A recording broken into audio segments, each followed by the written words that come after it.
Hi everyone, कैसे हो आप लोग? आई होप कि आप सब एकदम बढ़िया होंगे और प्रिपरेशन भी जो है आपकी अच्छी चल रही होगी। तो अभी यार देखो मतलब मैं रेगुलर जो है वीडियोस अपलोड नहीं कर पा रहा हूँ क्योंकि मेरे अभी जो फाइनल ईयर के एग्ज़ाम है वो चल रहे हैं। तो अभी मेरा लास्ट ईयर चल रहा है, तो उसके जो फाइनल एग्ज़ाम होते हैं 7 सेमेस्टर के, इसके बाद जो है मैं इंटर्न बन जाऊँगा। तो अभी फ़िलहाल जो है, अभी जब तक एग्ज़ाम नहीं हो जाता, लगभग 15 से मैं फ्री हो जाऊँगा। उसके बाद मैं डेली जो है एक वीडियो जो आपके लिए क्वेश्चंस प्रैक्टिस की वो लाऊँगा। तो अभी फ़िलहाल थोड़ा-सा आप मैनेज कर लो। अभी आप जो टेस्ट सीरीज़ आप दे रहे हो, या तो उससे आप क्वेश्चंस की प्रैक्टिस कर लो, या फिर कोई आपके पास बुक है तो आप वहाँ से कर लो। बाकी इसके बाद मैं जो है रेगुलर वीडियोज़ आपको सभी सब्जेक्ट के क्वेश्चंस की प्रैक्टिस कराऊँगा। इसके बाद मैं एक मॉक टेस्ट की भी आपकी सीरीज़ लाऊँगा यूट्यूब पे फ्री ऑफ कॉस्ट, जिसमें कि हम 120 क्वेश्चन डिस्कस करेंगे, ठीक है? तो अभी आज जो है मैं आपसे डिस्कस करने वाला हूँ बायोलॉजी के हम क्वेश्चन यहाँ पे करेंगे, जो आपके एग्ज़ाम के पॉइंट ऑफ व्यू से देखो काफ़ी ज़्यादा इंपॉर्टेंट है। बहुत ही इंपॉर्टेंट क्वेश्चन है आज के जो मैं आपको कराने जा रहा हूँ। और एग्ज़ाम में देखो ज़्यादा टाइम नहीं बचा हुआ है, एकदम सीरियस हो जाओ। लगभग आप ये समझो, आप लोग बहुत लोग पूछते हैं भाई हम कितने घंटे पढ़ाए गए हैं। ऐसे ऑल्दो देखो घंटे नहीं मैटर करता, बट अभी इस टाइम पे मतलब जितना आपके पास समय है उसको आपको अच्छे से आपको यूटिलाइज़ करना है। और कितना मिनिमम भी आप पढ़ रहे हो तो 7-8 घंटा तो देखो आपको भी पढ़ाई को देना ही देना है, मतलब। तो इससे अगर आप कम पढ़े हो तो फिर फिलहाल मतलब अगर आप पहले से सब पढ़ रखे हो, ठीक है, बस आपको रिवीजन करना है, क्वेश्चंस की प्रैक्टिस करना है, तो फिर आप मतलब 4-5 घंटा पढ़ सकते हो। बट अगर आप अभी तक मतलब आपकी तैयारी उस लेवल की नहीं हुई है, तो आपको 7-8 घंटा, 9 घंटा आप जितना पढ़ सकते हो आप पढ़ो, ठीक है? मिनिमम तो आपको 7 से 8 घंटा जो है पढ़ना ही पढ़ना है, ठीक है? तो चलो जो क्वेश्चन शुरू करते हैं। So hey everyone, welcome to Florence academy excellence for nursing. I am Shivam Upadhyay. Currently I am doing BSc nursing from King George medical university Lucknow. तो आज का हमारा जो पहला क्वेश्चन है, इसमें बोल रहा है कि which of the following biomolecule is not a polymetric. निम्न में से कौन सा ऐसा जैव अणु है जो बहुलकी क्या पॉलीमेट्रिक नहीं है? तो protein, nucleic acid, polysaccharide and lipid. तो देखो जो प्रोटीन होता है, प्रोटीन, ये हमारा पहला ऑप्शन क्या है? प्रोटीन। तो प्रोटीन जो किससे बनता है? एमाइनो एसिड से, ठीक है। और जो न्यूक्लिक एसिड है, न्यूक्लिक एसिड से इसकी छोटी सब यूनिट क्या होती है? न्यूक्लियोटाइड, ठीक है, न्यूक्लियोटाइड होता है। एंड जो आपका पॉलीसैकेराइड होता है, पॉलीसैकेराइड किससे बनता है? ग्लूकोज यूनिट से मिलकर, ठीक है। तो फिर बचता क्या आपका? बचता यहाँ पर लिपिड है। तो लिपिड यहाँ पे जो है, lipid is not a true polymer, they are made up of fatty acid plus glycerol से बनता है। बट आपके एनसीईआरटी में भी लिखा है lipid is not true polysaccharide, ठीक है। जो लिपिड होता है, लिपिड जो होता है ट्रू पॉलीसैकेराइड नहीं होता है।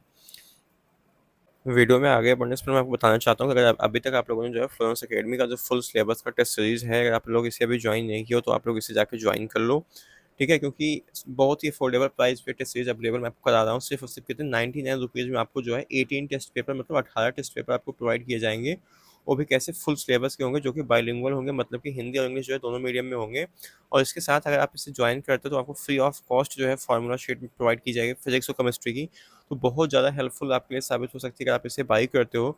एक तरह से समझो कि आपकी प्रिपरेशन में गेम चेंजर साबित हो सकता है। इसमें मतलब जितने क्वेश्चन दिए गए ना, उन्हीं में से आपके क्वेश्चन आने की probability, most of the question होंगे उन्हीं टेस्ट पेपर से ही आएंगे, ठीक है। लास्ट ईयर अगर मैं बात करूँ तो लगभग 40 to 45 जो क्वेश्चन थे डायरेक्टली हमारे टेस्ट पेपर से ही पूछे गए थे। तब तो हमने सिर्फ 10 टेस्ट पेपर कराए थे, लेकिन इस बार जो आपको कितने 18 टेस्ट पेपर अगर आपको प्रोवाइड कर रहे हैं, तो इस बार और चांसेस है कि आपके क्वेश्चन में इसमें आने की।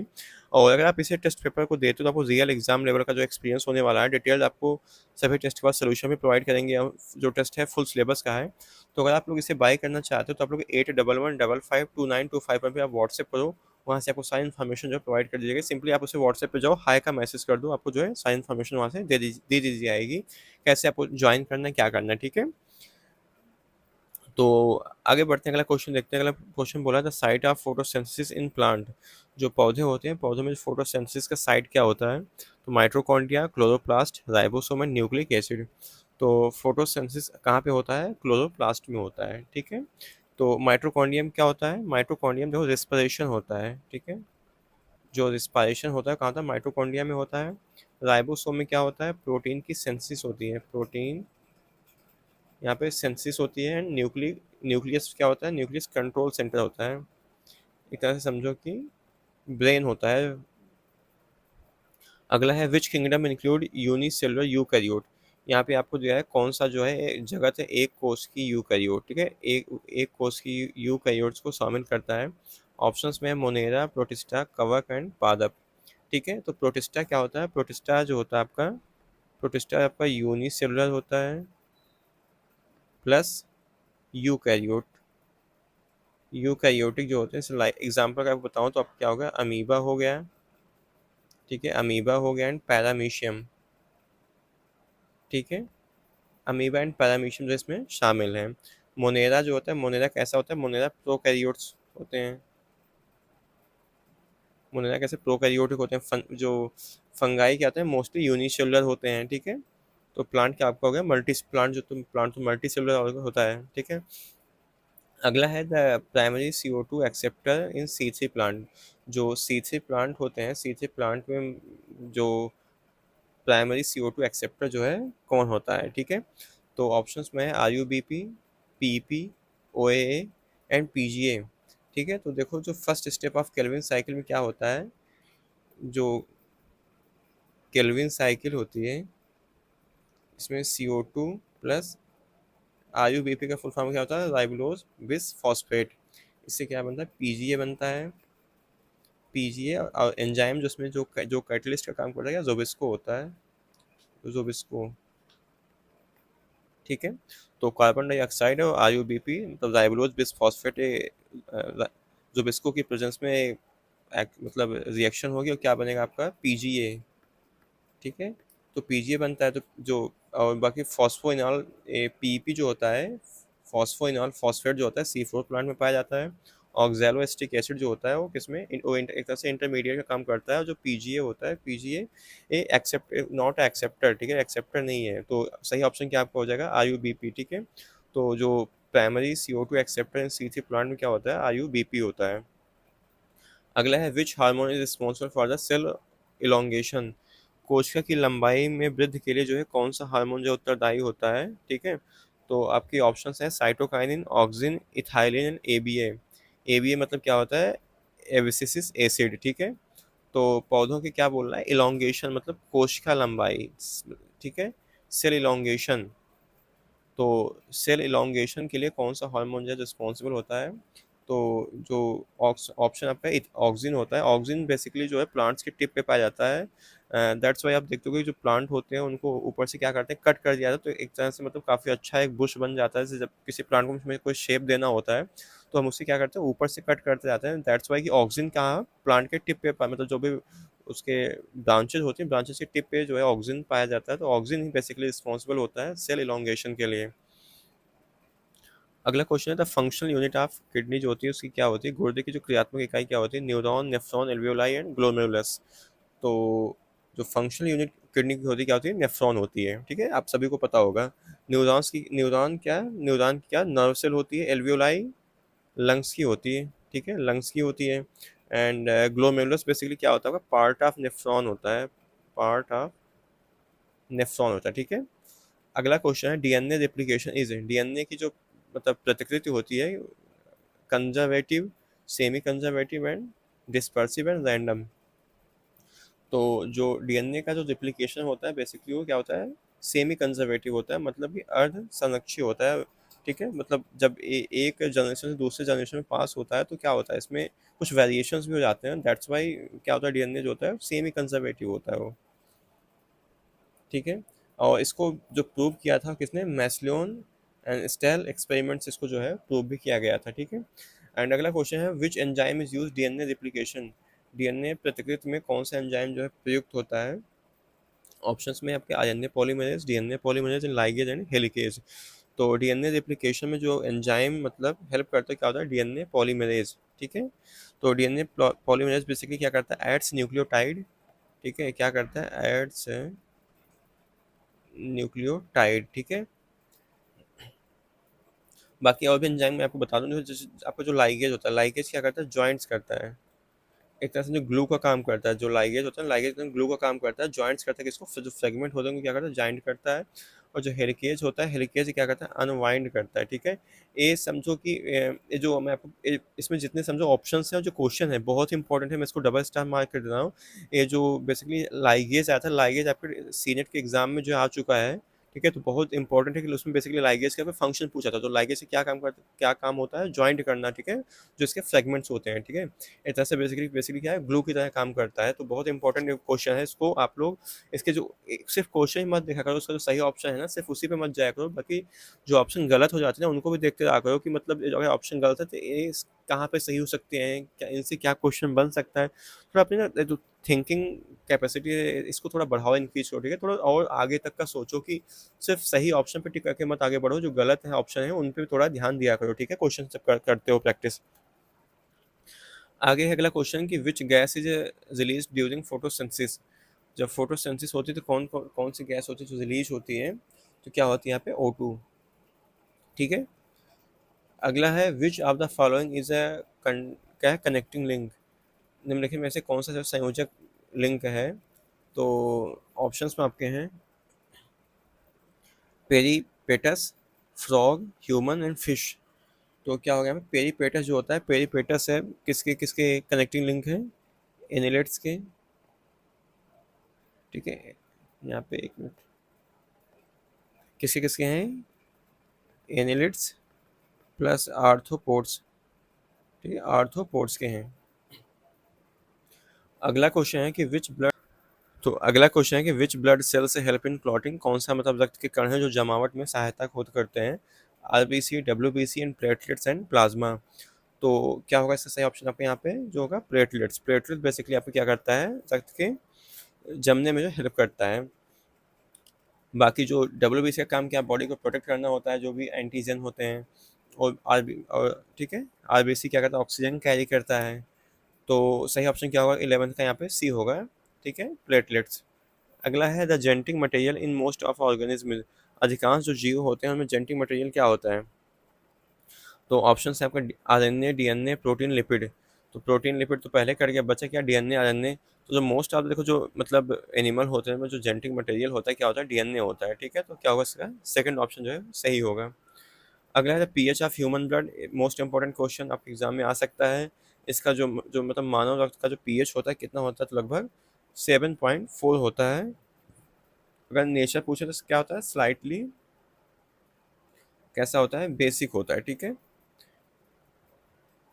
अगला है कि which vitamin is required for blood clotting. Blood clotting के लिए जो है कौन सा वाइटमिन हेल्प करता है।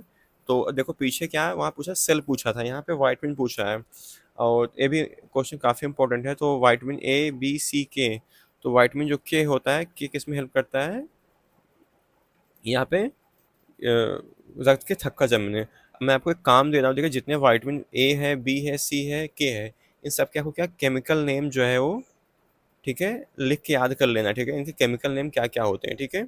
ये आपके एग्जाम में पूछा सकता है। सपोज जैसे मान पूछ लिया आपको वाइटमिन के की केमिकल नेम क्या होता है, ठीक है, सी का क्या होता है, बी का क्या होता है, ए का क्या होता है, ठीक है। आपने जेटिनॉल, टोकोफेरॉल, फाइलोक्विनोन ये सब सुना होगा, ठीक है। तो वही मैं बात कर रहा हूँ यहाँ पे, आपको उसको लिख के याद करना है, एग्जाम में पूछा जा सकता है, ठीक है।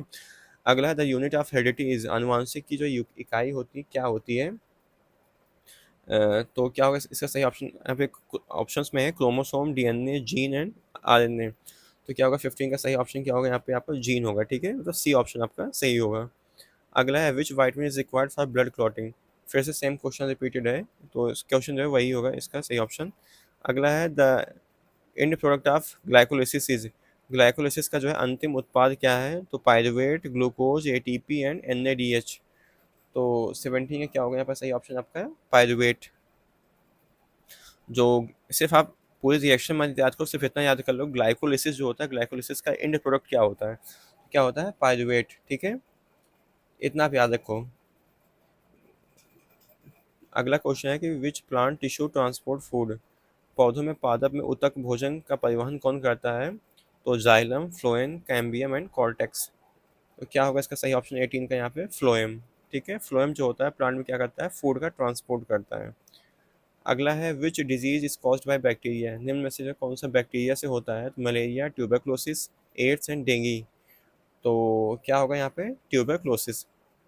कौन कॉज करता है, माइक्रोबैक्टीरियम, इसको याद रखना है, माइकोबैक्टीरियम ट्यूबरक्लोसिस। ठीक है, माइक्रोबैक्टीरियम ट्यूबरक्लोसिस। अगला है which is the largest cell in the human body, मानव शरीर की जो सबसे बड़ी कोशिका कौन सी होती है, न्यूरॉन, ओवम, आरबीसी, डब्ल्यूबीसी। ये भी आपके सीनेट में एग्जाम में क्वेश्चन पूछा जा चुका है। ठीक है, तो 20 का क्या होगा यहाँ पे, सही ऑप्शन ओवम होगा। ठीक है, सबसे बड़ी जो सेल होती है क्या होती है, ओवम होती है। अगला है the process of formation of gamete is called, युग्मक जो बनते हैं ना उस प्रक्रिया को क्या बोलते हैं, fertilisation, गैमेटोजेंसिस, spermatogenesis and oogenesis।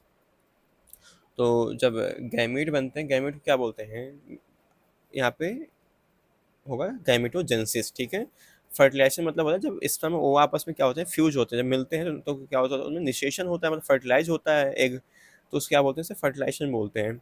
Spermatogenesis का मतलब शुक्र जनन, मतलब जब स्पर्म बनते हैं। oogenesis का मतलब जब फॉर्मेशन ऑफ एग होता है, एग के फॉर्मेशन क्या बोलते हैं, oogenesis, स्पर्म के स्पर्मेटोजेंसिस। ठीक है, तो आई होप आपको ये चीज़ जो क्लियर हो गई होगी क्या कौन क्या क्या होता है। तो इसलिए मैं बोल रहा हूँ आपको सिर्फ ऑप्शन ही नहीं सही नहीं देखना, बाकी और भी जो आपके गलत ऑप्शन है आपको उनको भी देखते रहना है। अगला है which hormone regulate blood sugar level, blood sugar level का जो कौन सा हार्मोन जो है शर्करा नियंत्रित करता है, ये भी काफ़ी इंपॉर्टेंट क्वेश्चन है। या इसको insulin, thyroxine, adrenaline and estrogen. तो क्या होगा इसका, आपका सही ऑप्शन ए होगा, इंसुलिन। ठीक है, जो जब ब्लड ग्लूकोज लेवल बॉडी में बढ़ जाता है तो क्या करता है, इंसुलिन से लोअर मतलब कम करने का काम करता है। अगला है विच of the following is a not part of neuron, नीचे निम्न में से आपको कौन सा जो न्यूरॉन का भाग नहीं है, तो axon, dendrite, cell body, nephron. तो क्या होगा आपका इसका सही ऑप्शन जो यहाँ पे, नेफ्रॉन। नेफ्रॉन ठीक है, नेफ्रॉन नहीं होगा, एक्सॉन भी इसका पार्ट होता है, डेंड्राइट भी होता है, सेल बॉडी भी होती है। अगला क्वेश्चन है कि the process of water loss through leaves, पत्तियों से जो मतलब जल की जो हानि होती है उस प्रक्रिया को क्या बोलते हैं। ठीक है, मतलब जैसे आप देखते हो कि जब आप कभी कभी जो सुबह उठते हो ना, देखते हो कि जो मतलब चाहे वो घास हो या फिर कुछ और पत्तियां होती हैं जहाँ से क्या होता है, पानी की कुछ अब बूंद छोटी छोटी बूंदें दिखाई पड़ती हैं। तो उन वो जो बूंदें होती हैं वो कोई मतलब कहाँ उसी प्लांट से निकलती हैं। ठीक है, तो इन प्लांट्स जो पानी की बूंदें होती है किस प्रक्रिया से प्लांट से बाहर आती हैं, तो उसको क्या बोलते हैं, ट्रांसपायरेशन। ठीक है, मतलब वाष्पोत्सर्जन। ठीक है, तो क्या होगा इसका सही ऑप्शन 24 का फर्स्ट होगा, ट्रांसपायरेशन। ठीक है, तो ये आज हमने कुछ इंपॉर्टेंट क्वेश्चंस की प्रैक्टिस की जो आपके एग्जाम के पॉइंट ऑफ व्यू से काफ़ी ज़्यादा इंपॉर्टेंट है। इन क्वेश्चन को प्लीज़ बहुत ध्यान से देखना, और जिनके ऑप्शंस हैं उनको भी, जो गलत ऑप्शन है उनको भी आपको ध्यान से देखना है। ठीक है, बाकी इसका जो पीडीएफ है मैं उसको अपने टेलीग्राम चैनल पे उसको शेयर कर दूंगा, जो मैं टेलीग्राम चैनल की लिंक है उसको अपने डिस्क्रिप्शन बॉक्स में डाल दे रहा हूँ, वहाँ से आप जाकर टेलीग्राम चैनल ज्वाइन कर लो। और अभी तक अगर आप टेस्ट सीरीज नहीं ज्वाइन करो तो आप जाके उसे प्लीज़ ज्वाइन कर लो। इसका जो आपका लिंक है 8115529251 पर आप जाके सिंपली व्हाट्सएप पे हाई का मैसेज करो, वहाँ से आपको सारी इन्फॉर्मेशन जो है वो प्रोवाइड कर दी जाएगी। ठीक है, तो आई होप कि आपको वीडियो पसंद आई होगी। अगर आपको वीडियो पसंद आई होगी तो वीडियो को प्लीज़ लाइक कर देना, और चैनल के सपोर्ट में चैनल को सब्सक्राइब कर देना। Thank you so much watching for this video.